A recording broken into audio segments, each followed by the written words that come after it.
Hello everyone, welcome to आसान physics. और आज हम बात करने वाले हैं प्रिज्म और ऑप्टिकल इंस्ट्रूमेंट की, जो आपके एग्जाम के लिए, बोर्ड एग्जाम के लिए काफी इंपॉर्टेंट है। तो बिना देर किए हम स्टार्ट करते हैं आज का सेशन। उससे पहले अगर आप चैनल पर नए हैं तो चैनल को सब्सक्राइब कीजिए, वीडियो को शेयर कीजिए, जिससे और लोगों तक भी ये वीडियो पहुंच सके। तो स्टार्ट करते हैं आज का सेशन, जिसमें हम पहले डिस्कस करेंगे प्रिज्म के बारे में, उसके बाद डिस्कस करने वाले हैं ऑप्टिकल इंस्ट्रूमेंट के बारे में। तो बहुत इंटरेस्टिंग होने वाला है आज का लेक्चर। स्टार्ट करते हैं बिना देर किए। तो फर्स्ट ऑफ ऑल हम बात करते हैं प्रिज्म की। What do you mean by the prism? अगर आपसे कहें कि प्रिज्म से आप क्या समझते हैं, what do you mean by the prism, तो बात कर रहे हैं हम किसकी? प्रिज्म की। So prism is a transparent reflecting surface surrounded by two triangular surfaces and three rectangular surfaces. This is the prism. So prism is a transparent refracting surface surrounded by two rectangular surfaces and two two triangular surfaces and three rectangular surfaces. Clear है? First of all, let's say ABC be the prism. ABC. This is a prism and a light ray is incident on first refracting surface of the prism. तो एक light ray है जो first reflecting surface AB पर incident कर रही है at an angle of incidence I. Okay, so this is the first refracting surface incident at an angle of incidence I.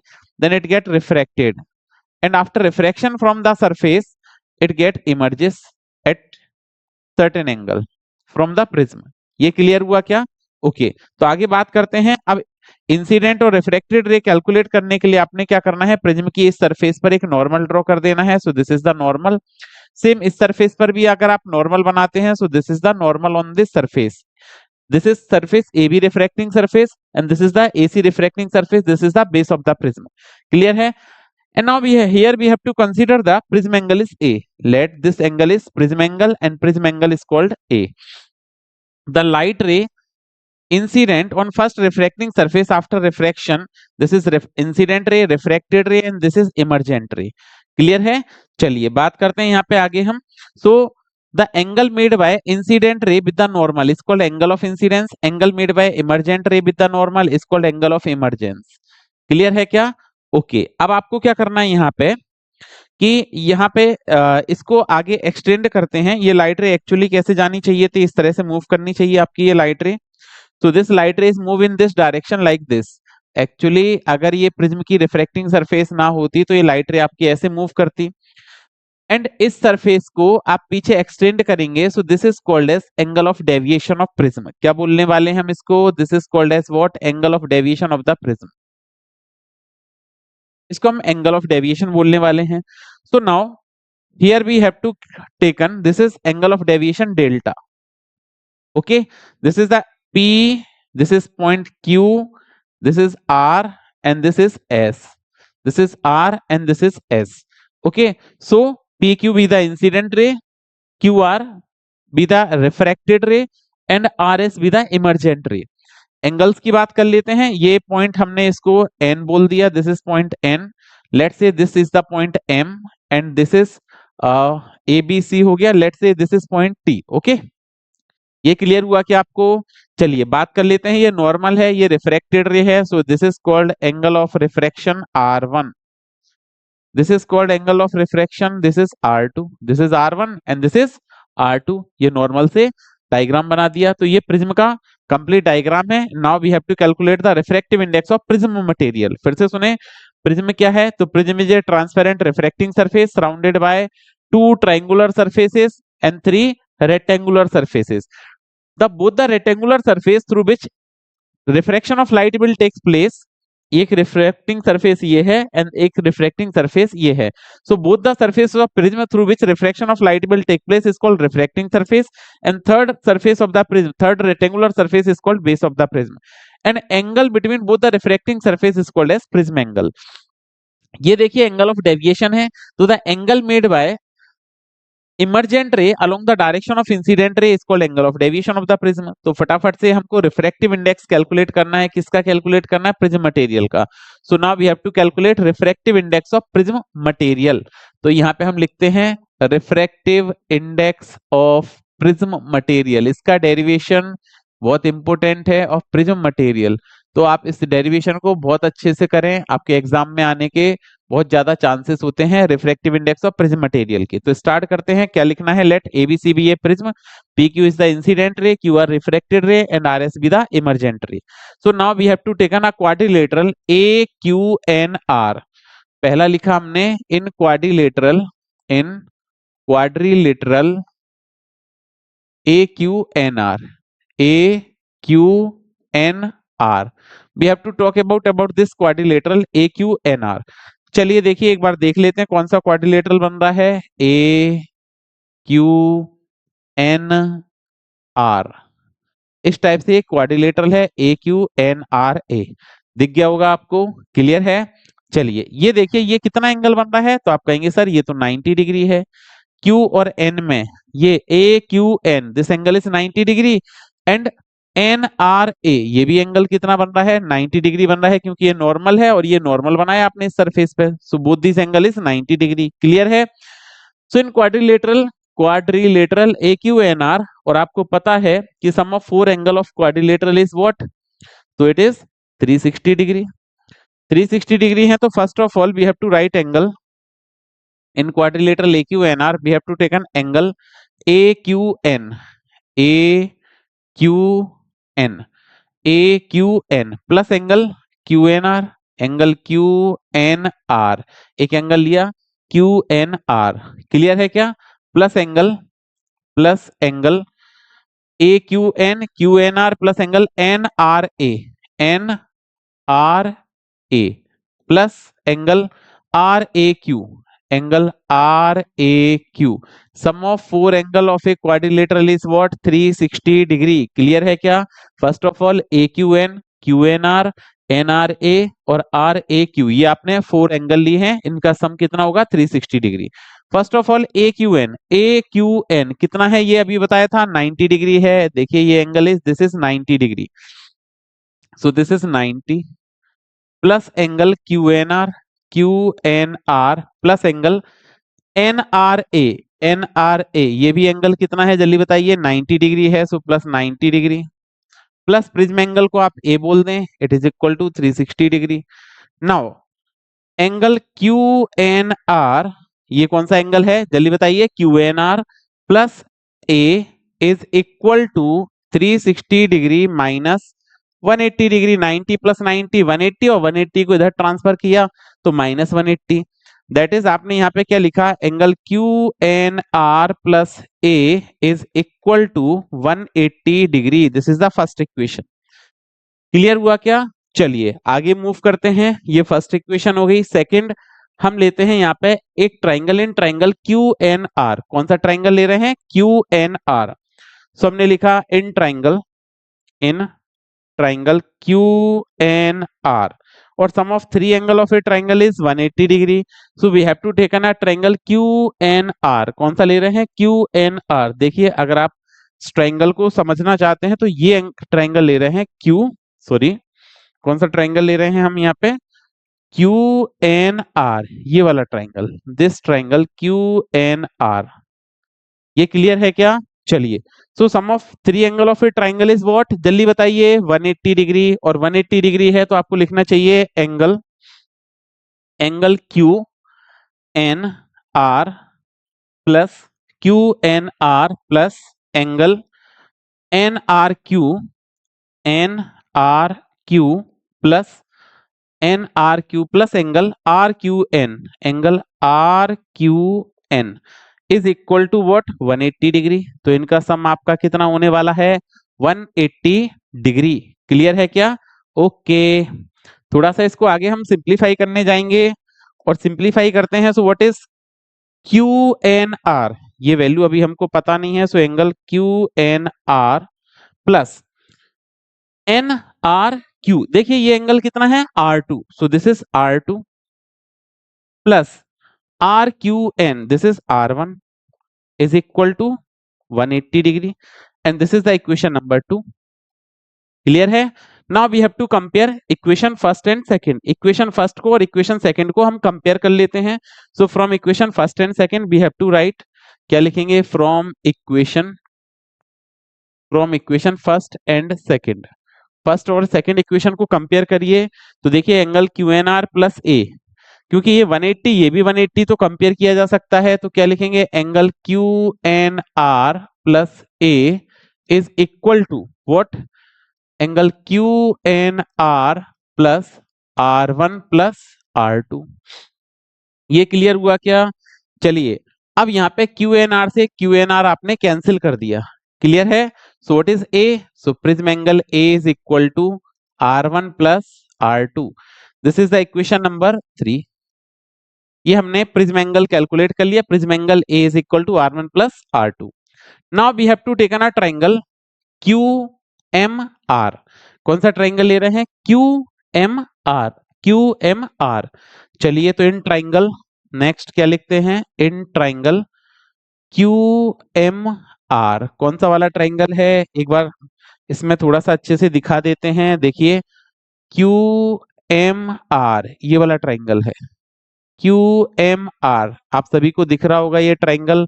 और अगर ये ट्राइंगल आपको दिख रहा है तो हमने ऐसा पढ़ा है कि ये जो डेल्टा है it is the exterior angle, और exterior angle is always equal to sum of two opposite interior angle. समझ आ रहा है क्या? फटाफट वीडियो को शेयर भी कर दीजिए। क्या है? Angle delta is equal to sum of two opposite interior angle, और इंटीरियर एंगल ये दोनों है कि नहीं? चलिए लिखिए, तो हम यहाँ पे क्या लिखेंगे, चलिए एंगल टी एम आर, क्या लिखेंगे, एंगल टी एम आर, ये तो एक्सटीरियर एंगल है, T M R and angle T M R is equal to sum of two opposite interior angle. ये किसके इक्वल होने वाला है? Sum of two opposite interior angle. आप समझिए इस बात को, यहाँ पे हमको इंटीरियर एंगल एक तो इसकी बात करनी है और एक इसकी बात करनी है, ठीक है। इन दोनों एंगल्स की हम बात करना स्टार्ट करते हैं। देखिए इन दोनों एंगल्स के बारे में जानकारी करना स्टार्ट करते हैं। तो आपको ऐसा बोला गया है भाई यहाँ पे कि ये जो एंगल है, देखिए ये इस तरह से एक लाइन जा रही है, ये वाली, दिस इज द लाइन, ये आप ठीक से देख पा रहे होंगे, और एक लाइन ऐसे पास हो रही है आपकी यहाँ पे, देखिए ये लाइन पास हो रही है। तो ये कंप्लीट एंगल आपका क्या बनना चाहिए, जल्दी बताइए, कंप्लीट एंगल क्या बनेगा? आई। एंगल ऑफ इंसिडेंस, ये कंप्लीट एंगल आई है। तो नीचे का R1 है तो ऊपर क्या बचा? ऊपर बचा I माइनस R1। मैं दोबारा समझाने की कोशिश करता हूं, आप देखिए वापस से अगर हम इसको देखें तो देखिए थोड़ा सा इसको यहाँ से मॉडिफाइड कर लेते हैं हम, जिससे आपको चीजें और क्लियरली दिखाई दें। ये हमने पॉइंट M लिया था, this angle is delta, this is R1 and this angle is R2। ये लाइट रे ऐसे जा रही है, हम यहाँ पे दिखा देते हैं इसी बात को। देखिए ये रे हमने बनाई, ये इस तरह से बना दी, क्लियर है, और ये वाली रे हमने आगे की तरफ ऐसे एक्सटेंड कर दी। This complete angle is I, ये कंप्लीट एंगल क्या बन रहा है? आई। और अगर ये दोनों, ये आई है तो देखिए यहाँ से एक लाइन जा रही है, यहाँ पे एंगल है आपके पास R1, बताइए ये एंगल भी कितना है? आई। ये कंप्लीट एंगल कितना है? आई। और अगर ये कंप्लीट एंगल आई है तो ये R1 है तो ऊपर ये क्या बचा? I minus R1। इसका मतलब हम लिखेंगे angle exterior angle equal to sum of two opposite interior angle, मतलब angle M Q R, M Q R, clear है क्या? प्लस एंगल ये होना M Q R plus angle R, plus angle M R Q, इन दोनों के सम के equal होगा। अब देखिए टी एम आर क्या है? एंगल डेल्टा है। जल्दी बताइए क्या है ये एंगल? डेल्टा है ये एंगल, तो ये डेल्टा है। एंगल एम क्यू आर क्या लिखेंगे? आई माइनस R1, ये बनाया। सिमिलरली ये कंप्लीट एंगल ई है तो ये वर्टिकली अपोजिट एंगल से ये भी कंप्लीट ई बनना चाहिए, लेकिन नीचे तो आपका हो गया R2 है सर, तो ऊपर क्या बनेगा? Plus E minus R2। Delta is equal to I plus E minus R1 plus R2। और इक्वेशन 3 से R1 प्लस R2 को आप क्या लिख सकते हो? ए लिख सकते हो। तो डेविएशन कितना? I plus E minus A, this is the deviation of the light रे, that is angle of deviation of prism. Angle of deviation of prism depend on angle of incidence, angle of emergence and prism angle. Angle of deviation किस किस पे depend कर रहा है? Angle of incidence पे depend कर रहा है, एंगल ऑफ इमर्जेंस पे डिपेंड कर रहा है, and also depend on the prism angle. Clear हुआ? चलिए आगे बढ़ाते हैं डेरिवेशन को। नाउ ये तो हमने एक कंडीशन ले ली, इसके बाद अगर हम आगे बात करें तो देखिए अभी ये जो एंगल बन रहे हैं this is R1 and this is R2। तो हम बात करते हैं in condition of minimum deviation, in case of minimum deviation, और जब मिनिमम डेविएशन आएगा तो angle of incidence I is equal to angle of emergence E। In case of minimum deviation आपने प्रैक्टिकल भी किया होगा 12th क्लास में, तो मिनिमम डेविएशन के केस में I और E इक्वल हो जाते हैं and this refracted ray become exactly parallel to base of the prism. क्या हो जाती है? This is exactly parallel to base of the prism, और अगर पैरेलल हो गई that is R1 equal to R2। तो हम लिखते हैं यहाँ पे next condition, in case of minimum deviation, in minimum deviation of prism, in क्या लिखेंगे? In minimum deviation of prism, in minimum deviation of prism, minimum deviation of prism. अगर prism से minimum deviation of prism, in condition of minimum deviation of prism, prism से अगर आपको minimum deviation मिलता है that is I is equal to E। ठीक है, angle of incidence angle of emergence के इक्वल बताया, और बेस के पैरेलल हो गई लाइट रे रिफ्रैक्टेड रे, तो R1 equal to R2 equal to R, ऐसा हमने कंसीडर किया। और मिनिमम डेविएशन है तो डेल्टा को आप लिख सकते हैं डेल्टा M। डेल्टा क्या बन जाएगा? डेल्टा M बन जाएगा। बहुत अच्छा, तो देखिए ये डेल्टा बन गया minimum deviation, R1 R2 equal हो गए R के, और I इक्वल टू E। तो equation 3 A equal to R1 plus R2। Then from equation 3, तो हमने इसका यूज किया फ्रॉम इक्वेशन 3। क्या थी 3 इक्वेशन? एक बार यहां लिखें, A equal to R1 plus R2। अब देखिए जब आपको मिनिमम डेविएशन की कंडीशन आएगी तो हम यहाँ पे इसका ग्राफ भी देख लेते हैं मिनिमम डेविएशन का। In case of minimum deviation this is the angle of deviation, this is the angle of incidence. Okay, ये क्या है आपका? This is angle of incidence I and this is angle of deviation delta. तो I और delta में graph बनाओगे so be often just like this graph, इस type का आपको ग्राफ मिलेगा।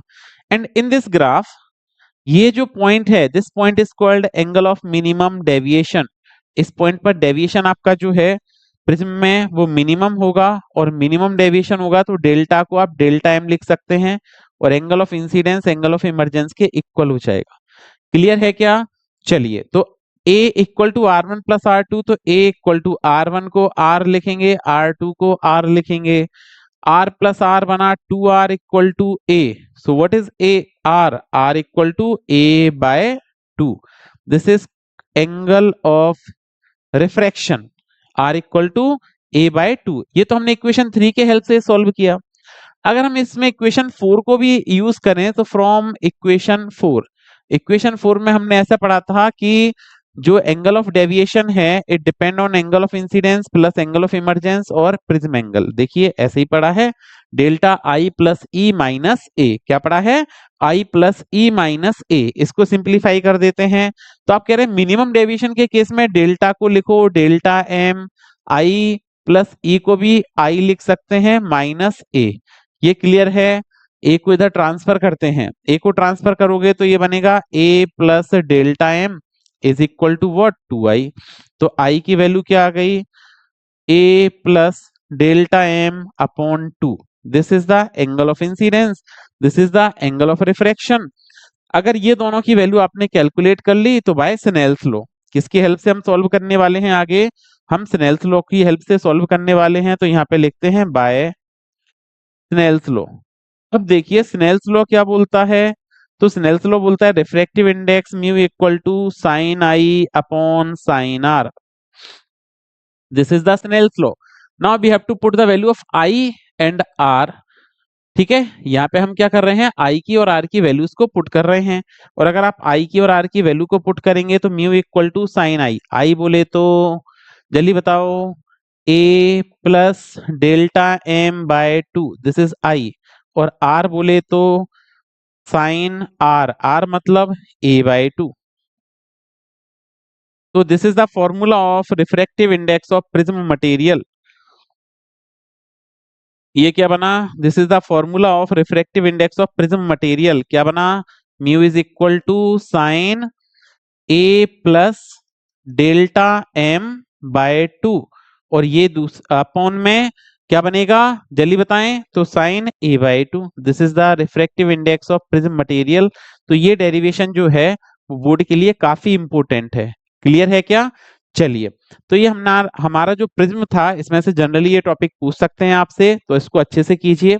मूव करते हैं नेक्स्ट टॉपिक पर, और नेक्स्ट टॉपिक है हमारा क्या, ऑप्टिकल इंस्ट्रूमेंट।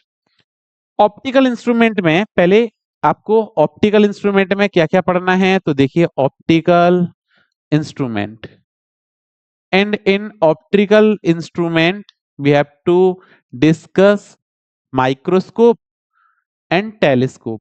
एक तो हम डिस्कस करने वाले हैं माइक्रोस्कोप, और सेकंड क्या डिस्कस करने वाले हैं इसमें, टेलीस्कोप।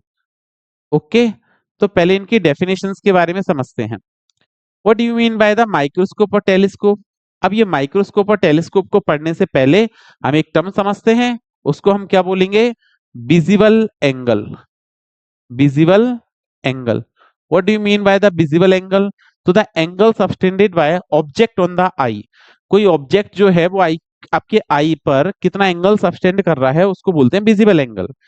लाइक अगर कोई ऑब्जेक्ट आपसे बहुत ज्यादा दूर है, फार अपार्ट है, मतलब इनफाइनाइट पर है, जैसे हम स्टार्स को देखते हैं हमारे रिस्पेक्ट में फार अपार्ट है, इनफाइनाइट डिस्टेंस लेते हैं, ठीक है। तो जब ऑब्जेक्ट दूर जाएगा तो विजिबल एंगल आपके आई पे स्मॉल बनेगा, और जितना स्मॉल बनेगा तो वो ऑब्जेक्ट आपको छोटा दिखाई देगा। But when object is bring very close to the eye, eye के पास ला रहे हैं तो विजिबल एंगल इंक्रीज करेगा, और मैक्सिमम कहां तक इंक्रीज करेगा, 25 सेंटीमीटर। इसको हम बोलते हैं least distance of distinct vision. क्या बोलते हैं, least distance of distinct vision, उसको 25 सेंटीमीटर को, ठीक है। अगर 25 सेंटीमीटर पर कोई ऑब्जेक्ट रखा हुआ है और अगर आपको वो क्लियरली विजिबल है, दैट इज उसको बोलते हैं least distance of distinct vision. But अगर least distance of distinct vision पर भी क्लियर नहीं दिख रहा है, मतलब आपकी आई जो है वो ऑब्जेक्ट को आइडेंटिफाई नहीं कर पा रही है, तो हमको फिर क्या है, माइक्रोस्कोप की यूज जरूरत पड़ेगी वेरी टाइनी ऑब्जेक्ट के लिए, और लार्ज डिस्टेंस पर देखना है तो टेलीस्कोप की जरूरत पड़ेगी। तो माइक्रोस्कोप की बात करते हैं, हमने इसमें क्या डिस्कस किया, विजिबल एंगल, तो the angle subtended by object on the eye is called visible angle.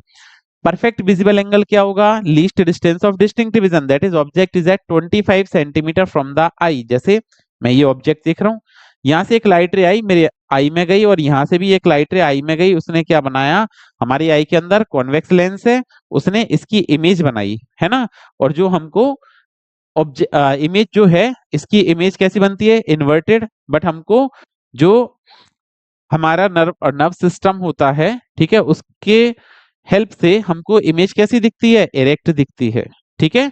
कैसी दिखती है, इरेक्ट दिखती है, बाकी इमेज कैसी बनती है, इन्वर्टेड बनती है। तो विजिबल एंगल की बात करी, क्या है visible angle, angle subtended by image on the eye, ठीक है। एंड इसको हम अल्फा से लिखने, sorry object on the eye, angle subtended by object on the eye, और इसको हम अल्फा से लिखने वाले हैं। चलिए बात करते हैं माइक्रोस्कोप की। माइक्रोस्कोप क्या है, तो माइक्रोस्कोप की अगर हम बात करें, what do mean by the microscope? तो microscope is a device which is used to see very small object in magnified form। Microscope एक ऐसा डिवाइस है जिसकी हेल्प से कोई स्मॉल ऑब्जेक्ट को आप कैसे देख सकते हो, मैग्नीफाइड करके देख सकते हो, उसको हम माइक्रोस्कोप बोलेंगे। पहले माइक्रोस्कोप के बारे में डिस्कस कर लेते हैं। तो microscope is of two types, कितने टाइप के हैं, तो हमको दो टाइप के माइक्रोस्कोप को डिस्कस करना है यहाँ पे। एक तो बात करेंगे हम सिंपल माइक्रोस्कोप की, और दूसरा हम बात करेंगे किसकी, कंपाउंड माइक्रोस्कोप की। तो microscope can be categorize in two way, simple microscope और कंपाउंड माइक्रोस्कोप। चलिए डिस्कस करते हैं पहले सिंपल माइक्रोस्कोप के बारे में। सिंपल माइक्रोस्कोप, आप कहेंगे सर पहले सिंपल चीजें पढ़ते हैं, simple microscope. And what do you mean by the simple microscope? So a convex lens of less focal length is called as magnifier और सिंपल माइक्रोस्कोप। एक आपके पास कॉन्वेक्स लेंस है जिसका स्मॉल फोकल लेंथ है, उसको सिंपल मैग्नीफायर या क्या बोलेंगे, सिंपल माइक्रोस्कोप बोलेंगे। अब हमने कहा माइक्रोस्कोप क्यों लगाना, बिकॉज जो ऑब्जेक्ट है वो least distance of distinct vision पर आपको क्लियरली विजिबल नहीं होगा, तो हम माइक्रोस्कोप का यूज करने वाले हैं। तो पहले इसको least distance of distinct vision पर हम रख के देखते हैं ऑब्जेक्ट को। तो first of all this is an object, और यहां से हम इस ऑब्जेक्ट को, ये बेस हो गया इसका, और यहां से हम इस ऑब्जेक्ट को देखने वाले हैं। तो देखिए दिस इज द बेस। यहां से जैसे ही आपने ऑब्जेक्ट को देखा तो object is placed at least distance of distinct vision, this is an angle alpha and this is, यहां से कोई ऑब्जर्वर है, ये ऑब्जर्वर क्या कर रहा है, ऑब्जेक्ट को ऑब्जर्व कर रहा है। Let's say this is object, height of object is h not and object is placed at least distance of distinct vision d। Clear है? अभी अगर ऑब्जेक्ट आपको क्लियरली विजिबल नहीं है तो हमने क्या करना है, इस ऑब्जेक्ट को फिर माइक्रोस्कोप की हेल्प से देखना है। माइक्रोस्कोप क्या करेगा, ऑब्जेक्ट का विजिबल एंगल इंक्रीज करेगा, आपको ऑब्जेक्ट को आइडेंटिफाई करने में हेल्प करेगा। तो यहाँ पे सिंपल माइक्रोस्कोप क्या होता है आपको बताया, convex lens of less focal length is work as a simple microscope और मैग्नीफायर। आपने क्या किया, यहाँ पे एक कॉन्वेक्स लेंस का यूज किया, इसकी फोकल लेंथ स्मॉल होगी, ये simple act as a magnifier. Okay, चलिए तो डायग्राम बनाते हैं सिंपल माइक्रोस्कोप का, कि सिंपल माइक्रोस्कोप में कब आपको ऑब्जेक्ट विजिबल होने वाला है। तो let's say this is the principal axis and this is optical centre of the lens. Clear है? A very tiny object, a small object is placed in between focus and this is, let's say this is f1. So placed in between optical center and focus of the lens.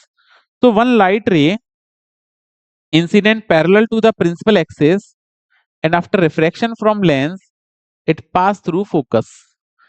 Okay, and another light ray which passes through optical center of lens after refraction from lens passes undeviated. ठीक है, इस तरह से ये पास होने वाली है। Now थोड़ा सा और बढ़िया डायग्राम हम इसमें बना सकते थे, तो इसमें वापस से इस रे को, the light ray which pass through focus, ये फोकस से पास हो रही है।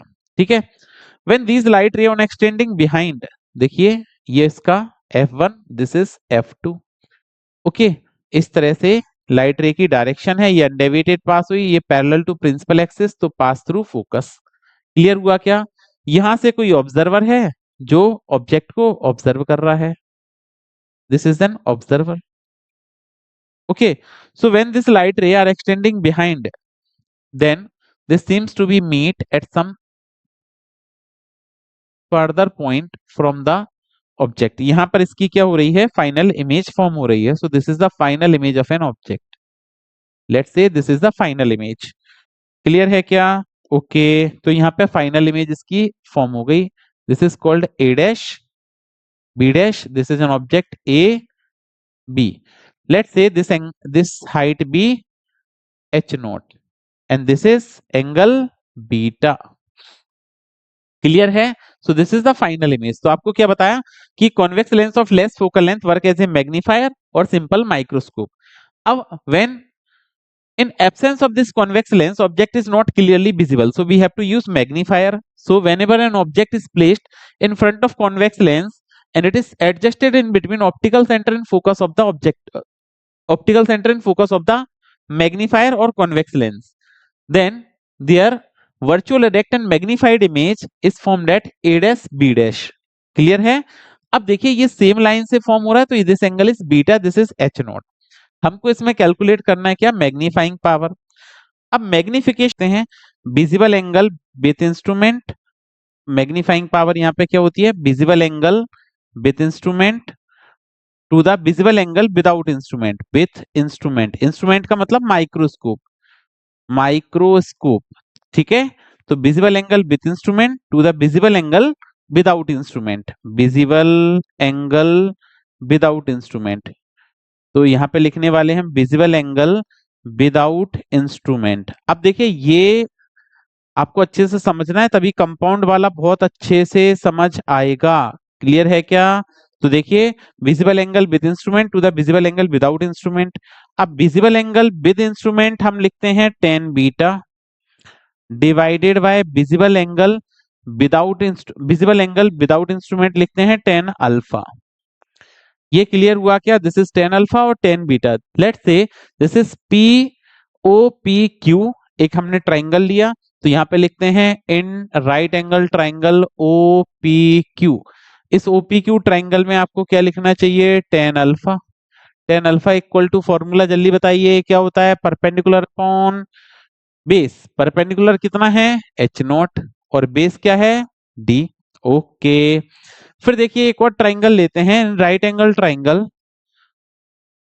ओ कौन सा ले रहे हैं ओ बी ए, ओ बी ए, ये स्मॉल छोटा वाला ट्राइंगल देखिए यहाँ पे अगर आप देख पा रहे हैं तो देखिए ओ बी ए ये वाला ट्राइंगल हम ले रहे हैं, ये स्मॉल ट्राइंगल।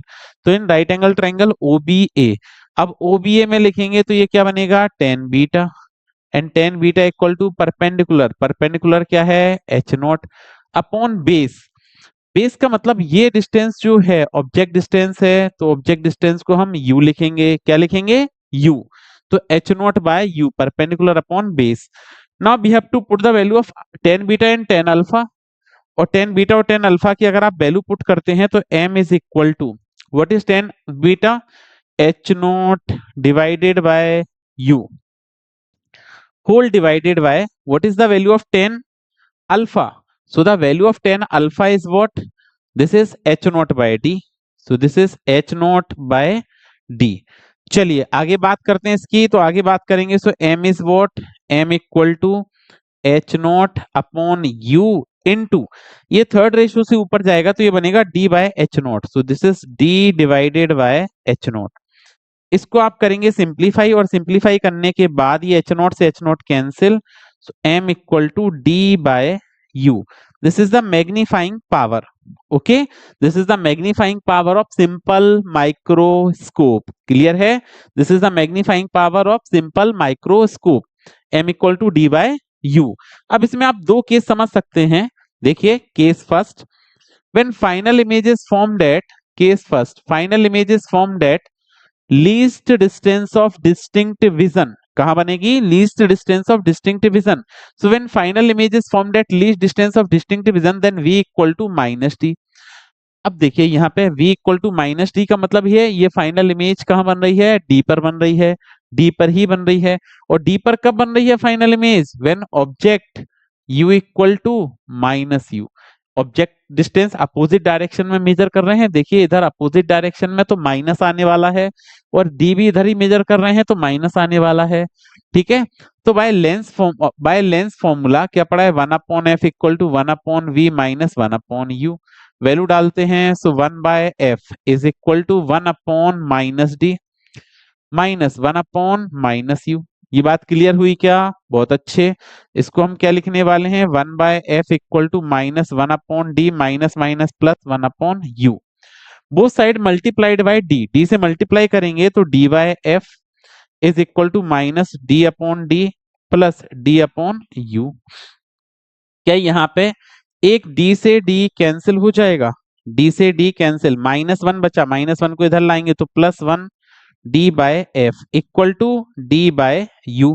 और अभी हमने पढ़ा डी बाई यू क्या होता है, what is this D by U, this is called magnification. तो आपका मैग्निफिकेशन का जनरल वैल्यू आ गया M equal to one plus D by F. This is the magnification of simple microscope when final image is formed at least distance of distinct vision. इसमें बात करते हैं case second की, second case case two when final image is formed at infinity. So final image is formed at infinity, v equal to infinity. So object is placed at focus. When object is placed at focus, final image is at infinity. तो आप यहाँ पे formula लगाएंगे m equal to क्या dy u. So this is dy u. अब देखिए u को आप यहाँ पे क्या लिख सकते हैं माइनस एफ। माइनस एफ क्यों लिख रहे हैं वो समझिए, ऑब्जेक्ट आप यहाँ रखेंगे ना, सो दिस इज माइनस एफ, और माइनस एफ है तो इसकी फाइनल इमेज कहां बनने वाली है इंफिनिटी पर।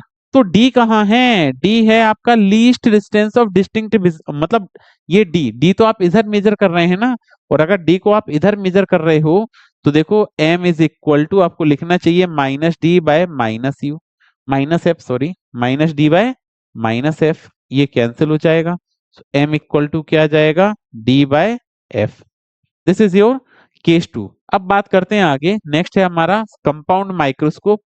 तो देखिए कंपाउंड माइक्रोस्कोप, कंपाउंड माइक्रोस्कोप का क्यों यूज किया, because magnifying power of simple microscope become less, so to increase the magnification we have to connected two lenses across the both the end of tube, and such arrangement is called compound microscope.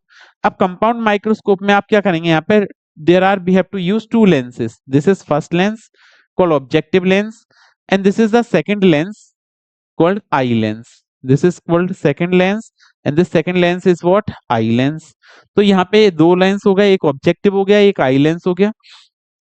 Both the lenses are placed along the common principal axis, ये दोनों को common principal axis के along रखने वाले हैं हम। इसका ये रे डायग्राम है, जैसे this is the objective lens and this one is what? Eye lens. Okay, objective lens is of less aperture and less focal length as compare to eye lens. Now यहां पर देखिए ये optical centre of objective, optical centre of eye lens is the objective lens and eye lens. So हम इसका ray diagram draw करेंगे। So we have to place an object, a very small object just away from the focus of objective lens. Then the light ray incident parallel to the principal axis. After refraction from lens, it passed through focus, and the light ray which incident through optical center of the lens, optical center of lens, after refraction from lens, it passes undeviated. और second light ray कैसे जाएगी? The light ray which incident parallel to principal axis, after refraction from lens, then it pass through focus. कहाँ से pass होगी ये light ray? Then it pass through focus like this. Then its real inverted and magnified image is formed. कैसी image बनने वाली है यहाँ पे? रियल बनेगी, इन्वर्टेड बनेगी एंड मैग्निफाइड बनेगी लाइक दिस। इसको हम एक्सटेंड करेंगे लाइट रे को, तो इस तरह से जाने वाली है ये।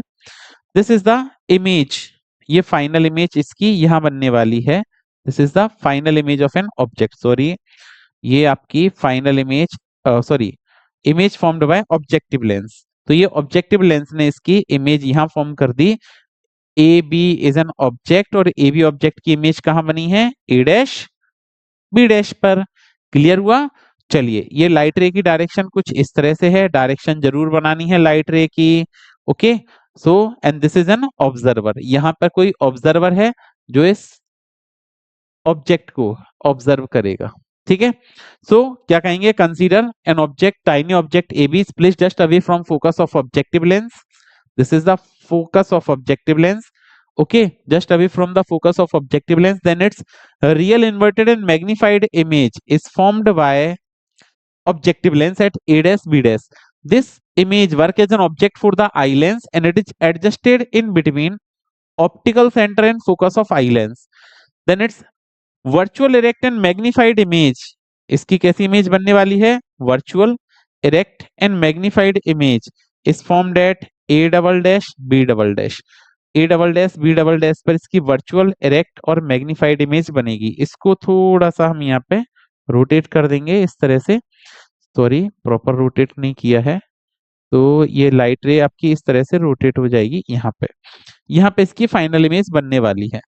चलिए, फाइनल इमेज बनाने के लिए हमने क्या किया, यहाँ पे इन लाइट रेज को पीछे एक्सटेंड कर दिया। So when these light rays are extending behind then it seems to be going there, and इसको भी आपने एक्सटेंड कर दिया। तो यहाँ पर इसकी कैसी real inverted and sorry virtual erect and magnified image, virtual erect and magnified image is formed at A double dash, virtual erect and magnified image is formed at A double dash B double dash. Clear है? This is the ray diagram. अब कई बार क्या होता है, ये रे diagram ही आपसे exam में 2 नंबर में बनवा लेते हैं। क्लियर है? चलिए आगे बात करेंगे। So this is N angle of, this is an angle alpha, object है और ये जो एंगल बना रहा है वो अल्फा है। This is alpha, so this is also alpha and this angle is beta. Okay, चलिए this is an object, so object distance is for objective lens U not, this is image, so this is v naught, this distance is v naught, this is height of object h naught and this is height of image hi for objective lens। Eye lens के बारे में बात करें, सो ये eye lens के लिए object distance है ue and final image को हमने यहाँ पे कंसीडर किया है कि it is formed at least distance of distinct vision d। ये आपका रे डायग्राम हो गया, थोड़ा सा एक्सप्लेन कर देते हैं। So when an object is placed just away from focus of objective lens then it's real inverted and magnified image is formed at A dash B dash which work as an object for eye lens and it is adjusted in between optical center and focus of the eye lens, so final image is formed at least distance of distinct vision d। ठीक है, अब हम यहाँ पे calculate करते हैं इसका क्या, मैग्नीफाइंग पावर।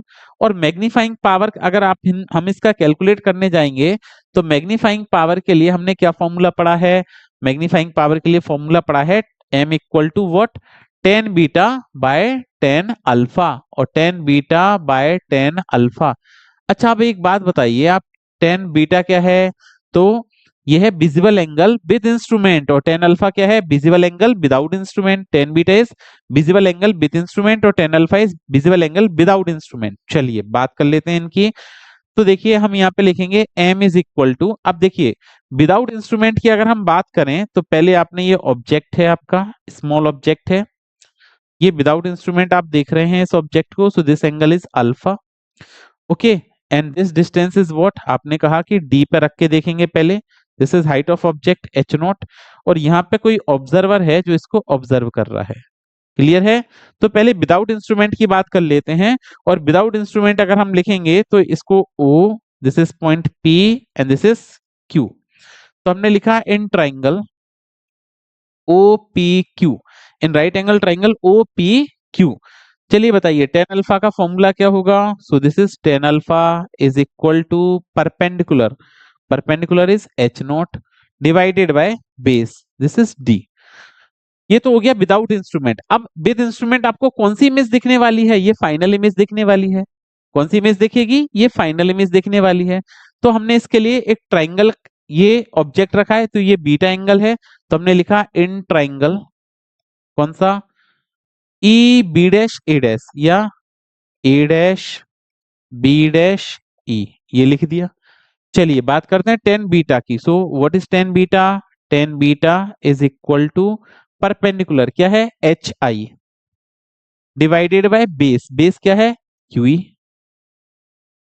चलिए मैग्नीफाइंग पावर के इक्वेशन नंबर वन में जो मैग्नीफाइंग पावर आई है, this is the equation number one. यहाँ पे ये वैल्यूज पुट कर लेते हैं, क्लियर है, ये वैल्यू हम यहाँ पे पुट करेंगे। So what is m, m equal to tan beta, tan beta क्या है H I divided by UE divided by tan alpha, और टेन अल्फा क्या है H naught by D, H naught by D. इसको ऊपर आगे लिखेंगे, so this is H I by UE into ये आ जाएगा D by H naught, D by H naught. चलिए मैग्नीफाइंग पावर की बात करते हैं आगे हम। तो मैग्नीफाइंग पावर का जो फॉर्मूला बना आपका यहां से, वो क्या बन गया, m equal to H I by H naught और इनटू डी बाय यूई, ये फॉर्मूला बना मैग्नीफाइंग पावर का। H I by H naught height of image to height of object, ये किसके लिए, ऑब्जेक्टिव लेंस के लिए, और डी बाय यू ये किसके लिए, आई लेंस के लिए। इसका मतलब है कि हम ऐसा लिख सकते हैं कि m equal to M not into M E, multiply में लिखेंगे because both the lens are placed in combination, और अगर लेंस आपके कॉम्बिनेशन में है तो total magnifying power is the multiplication of magnifying power of each lens, ठीक है। So m is equal to M not, तो H I by H not को आप मैग्नीफाइंग पावर के फॉर्मूले से एम नॉट को आपने क्या लिखा है H I by H not, इसको आप v बाय यू भी तो लिख सकते हैं, तो v naught by U naught ये भी लिखा जा सकता है, बिल्कुल सही है सर। तो हमने इसको लिखा क्या, v naught upon U not into D upon UE, ये आपका वैल्यू आ गया। चलिए अब इसमें लगाते हैं साइन कन्वेंशन। लाइट रे आपकी इस तरह से मूव कर रही है, this is the direction of the light ray, left to right, this is the direction of what light ray. तो बताइए लाइट रे ऐसे है तो यू नॉट तो हम इधर मेजर कर रहे हैं, माइनस यू नॉट लिखना चाहिए, वेरी गुड, यहाँ पे हमने लिखा माइनस। अब वी नॉट सेम डायरेक्शन में है तो प्लस वी नॉट, और डी अपोजिट डायरेक्शन में है तो माइनस डी, और यूई भी अपोजिट, देखो यूई इधर है तो माइनस का यूई, ये माइनस से ये माइनस कैंसिल। तो what is the net magnifying power of the microscope, तो आपका मैग्नीफाइंग पावर आया m equal to minus V not upon U not into D upon U E, this is the magnifying power of compound microscope, clear है, this is what magnifying power of compound microscope. चलिए अब इसमें भी there are the two cases. तो पहला case क्या है, case one, when final image is formed at least distance of distinctive vision that is v equal to minus D लिखना पड़ेगा, और object distance u is equal to क्या हो जाएगा माइनस यूई। ये कैसे लिखा आप कहेंगे सर? तो देखिए ये हमारा माइक्रोस्कोप है, और ये माइक्रोस्कोप है तो आप देखिए यहाँ पर हमने क्या लिखा है, यूई अपोजिट है और डीबी इसके अपोजिट मेजर कर रहे हैं, लाइट रे ऐसे जा रही है तो यू को माइनस यूई और वी को माइनस डी। क्लियर है क्या? चलिए, तो इसको अगर हम सिंप्लीफाई करेंगे लेंस फॉर्मूले से, तो किसके लिए लगा रहे हैं लेंस फॉर्मूला? आई लेंस पर। So F E equal to 1/v minus 1/u। So this is 1/fe, 1/fe equal to -1/d और -1/माइनस ui। बहुत अच्छा, इसको हम करते हैं आगे simplify. So this is 1/fe is equal to -1/d plus 1/ui।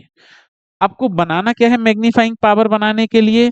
तो देखिए मैग्नीफाइंग पावर बनाने के लिए we have to multiply d in both side of the equation, और d से मल्टीप्लाई करेंगे तो d by F E equal to minus D by D plus D by UE. Okay, ये d से ये d कैंसिल, और अगर ये d से d कैंसिल कर दिया so this is d upon F E. Clear है क्या? This is d upon F E equal to -1 plus D by UE. इस वन को इधर ट्रांसफर करेंगे so 1 plus D upon F E is equal to D by UE. आपने पढ़ा है ये मैग्नीफाइंग पावर ऑफ क्या होता है, आई lens. So D by Yui को हमने एम ई लिखा, 1 plus D upon F E. This is the magnifying power. अब तो नेट मैग्निफिकेशन लिखना है तो आपने क्या लिखना है, m इज इक्वल टू, देखिए थोड़ी देर के लिए हम इसको एम ई जो है, एम ई को हम क्या लिख देते हैं, एम ई को लिखते हैं डी बाय यूई। ओके, तो m इक्वल टू पड़ा minus V naught by U naught in the bracket D upon U E. देखिए यही लिखा था हमने, minus V naught by U naught, क्या लिखा था, V naught by U naught D upon U E. तो हम इस पर मूव करते हैं तो डी बाई यू ई को आप क्या लिख सकते हैं, so final answer is m equal to minus V not upon U naught in the bracket D by U E को क्या लिखेंगे, so this is 1 plus D by F E.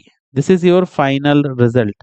This is the magnifying power of compound microscope when object is placed at least distance of distinct vision. Okay, चलिए move करते हैं next case 2। इसका case 2 क्या बोलता है, case 2 second case when final image is formed at infinity. तो object को कहां रखना चाहिए आपको, तो object is placed at focus of eye lens. तो this is minus F E, opposite measure करेंगे ना, then by formula 1 by F is equal to 1 by V minus 1 by U. Okay, अब आई लेंस के लिए formula लगा रहे हैं हम, तो इसको हम सिंपल इन्फिनिटी डालते हैं तो आपको पता है कि v क्या आने वाला है, v इन्फिनिटी है। Final image is formed at infinity, तो ऑब्जेक्ट आपको कहाँ रखना चाहिए, फोकस पर रखना चाहिए, एफ ई पर रखना चाहिए। और अगर ये एफ ई पर रखना चाहिए तो यहाँ पर देखो आपका आया था m equal to minus V naught by U naught और d अपॉन यू ई। तो ये यू ई इक्वल टू क्या बनेगा, एफ ई बन जाएगा। Okay, this is the final result. Clear है? तो इसमें दो केस होते हैं। अब आपको कई बार ऐसा बोल देते हैं कि फाइनल इमेज जो है, position of final image is numerical equal to tube length of microscope, और अगर ट्यूब लेंथ के बराबर है तो इसको minus V naught by U naught, tube length के इक्वल है तो इसको क्या लिखेंगे, वी नॉट जो है वो एल के इक्वल है तो हम इसको लिखेंगे M equal to minus L by U naught in the bracket D by F E. ये बन जाएगा रिजल्ट नियरली। और इस केस में क्या बन जाएगा रिजल्ट, तो इस केस का रिजल्ट बनेगा आपका m is equal to minus V naught को लिखेंगे L U naught in the bracket 1 plus D by F E. तो ये हमारा कंपाउंड माइक्रोस्कोप कंप्लीट हुआ। अभी बात करते हैं टेलीस्कोप की, और ये रिफ्रैक्टिंग टाइप टेलीस्कोप हो गया। रिफ्रैक्टिंग टाइप टेलीस्कोप में हमको क्या डिस्कस करना है, ये ऑब्जेक्टिव हो गया, आई लेंस हो गया, ये रे डायग्राम है। सो द लाइट रे from astronomical object comes parallel and they form image. अब ऑब्जेक्ट कहाँ है आपका, इन्फिनिटी पर है, और इन्फिनिटी पर है, so final image is formed at focus.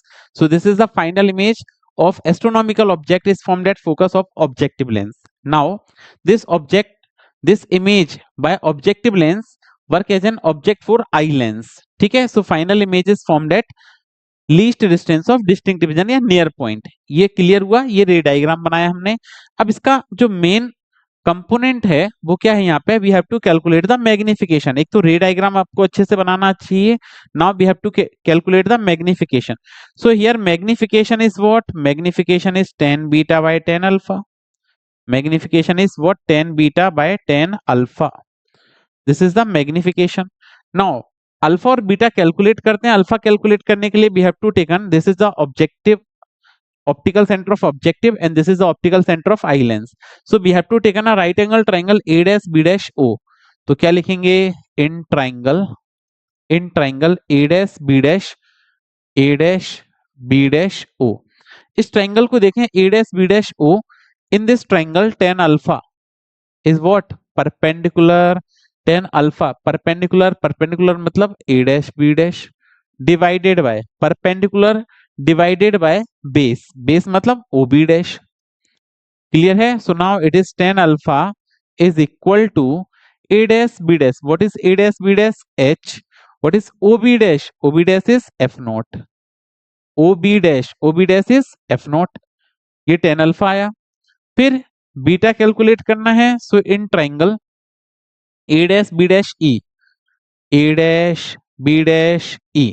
In this triangle tan beta is equal to perpendicular, tan beta equal to perpendicular, that is A dash B dash divided by base मतलब EB dash. Okay, so this is tan beta is equal to what is A dash B dash, H by UE.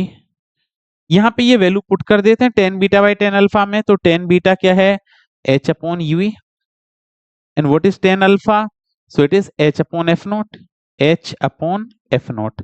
चलिए इन सबको हम करते हैं simplify, और जब आप इसको सिंप्लीफाई करेंगे सारी चीजों को तो ये बनने वाला है क्या, H अपॉन UE, और ये ऊपर जाएगा तो F naught by H, S से H कैंसिल हो गया। So M is equal to what is F not.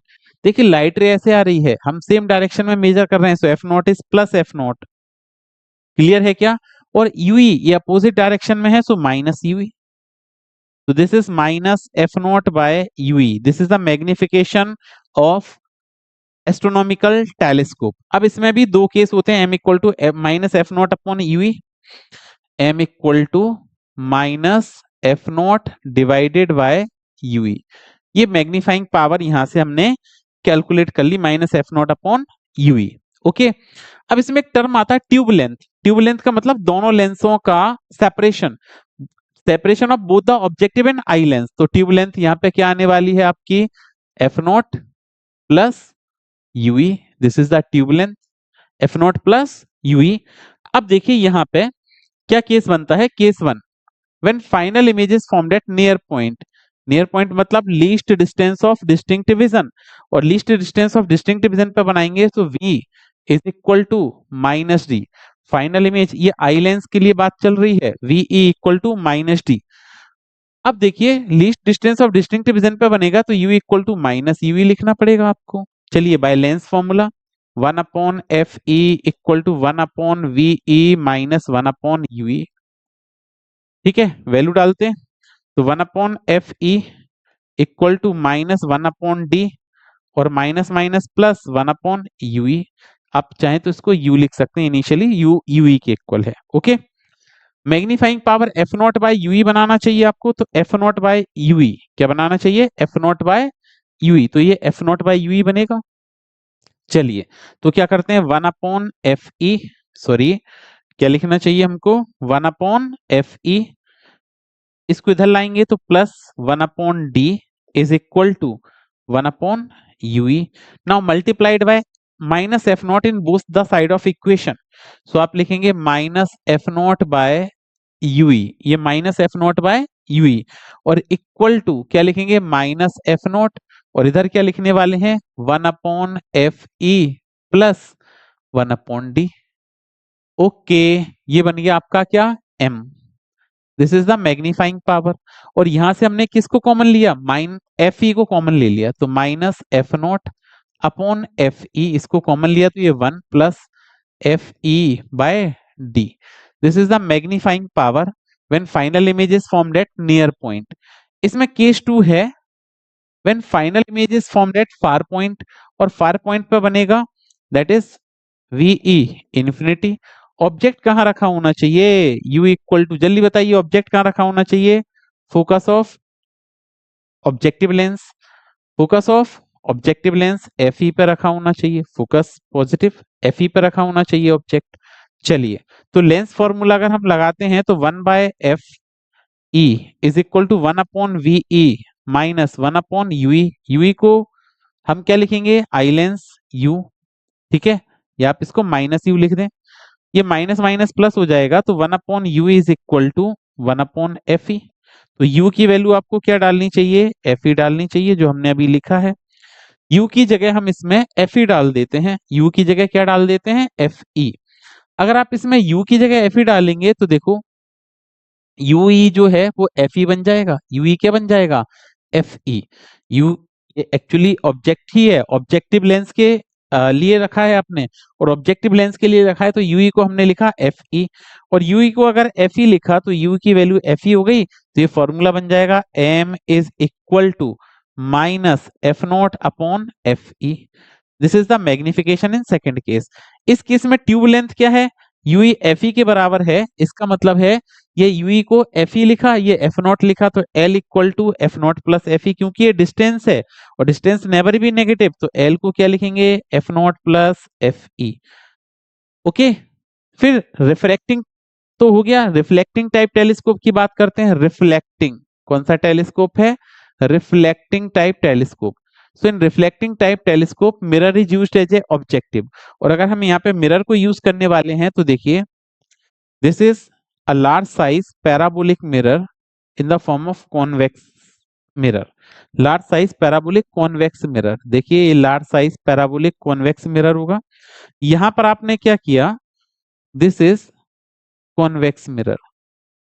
Okay, parabolic type लेते हैं हम थोड़ा सा, तो ये इसको ऑब्जेक्टिव के जैसे यूज करते हैं, it is used as a objective. यहाँ पे एक आई पीस कनेक्ट कर देते हैं, eyepiece is connected here, we have to connected here an eyepiece. Clear है, ओके। नाउ आपने क्या किया, इसका जो प्रिंसिपल एक्सिस है, this is the principal axis, and very close to the principal axis पे आप क्या रखेंगे, यहाँ पे we have to placed a secondary mirror, और ये जो सेकेंडरी मिरर है दिस इज ए कन्वेक्स, ये कन्वेक्स मिरर हो गया सेकेंडरी मिरर, और ये यहाँ पे आपने पॉलिश कर दिया, ये कनकेव मिरर है। Now light ray incident parallel to the principal axis, light ray जो है वो कैसे इंसिडेंट कर रही हैं, they are incident parallel to the principal axis like this, and ये भी कैसे आ रही हैं, parallel to principal axis. After reflection from mirror they pass through focus, but before passing the focus they incident on this convex mirror, तो it seems to be passing through focus, ये यहाँ पे फोकस पर जाना चाहती हैं but उससे पहले ही ये मिरर पर इंसिडेंट हो गई। तो मिरर क्या करेगा, mirror reflected these light rays, reflected back these light ray and they meet at eyepiece, तो final image is visible on inside this mirror. तो ये आपका एक रिफ्लेक्टिंग टाइप टेलीस्कोप है। कई बार इसका डायग्राम पूछ लेते हैं, एस्ट्रोनॉमिकल ऑब्जेक्ट से पैरेलल लाइट रेज आ रही हैं, ये रिफ्लेक्ट हो गई यहाँ से, और फाइनली ये फाइनल इमेज आई पीस पे फॉर्म कर देंगी। इस तरह से हम ये रिफ्लेक्टिंग टाइप टेलीस्कोप का जो रे डायग्राम है वो आपके सिलेबस में है। तो ये हमारा चैप्टर कंप्लीट है। नेक्स्ट क्लास में फिर से मिलते हैं एक नए चैप्टर के साथ, तब तक पढ़ते रहिए, सुरक्षित रहिए, थैंक यू।